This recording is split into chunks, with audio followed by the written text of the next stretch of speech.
shontahali malim gi phamba thaksida punsi jengjel puduna nang shuai shu lakpani bapugi sinthaloi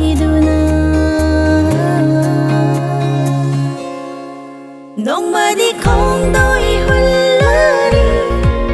mangda lakpa waba mayok nasi chanaba nokna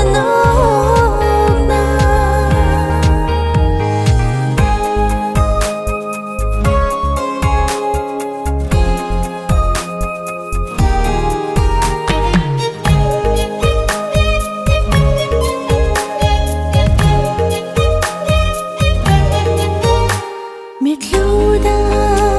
hauriba piralo pangdaba migi matawni pumunta na pa may thong ay gita mo'y bupilhanlo kanadraba hatchang polani tay bandagi thanot tuna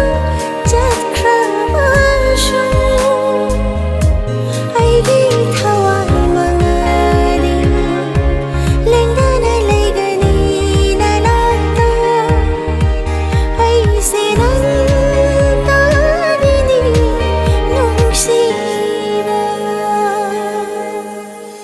nung sige pantung oy duna nung ay ba ipagta tauringay yeni pana lakpada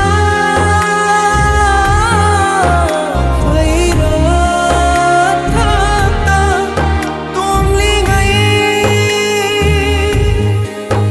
pumbicek lang anina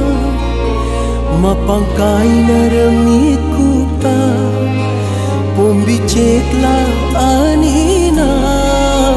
mapangkay na ramit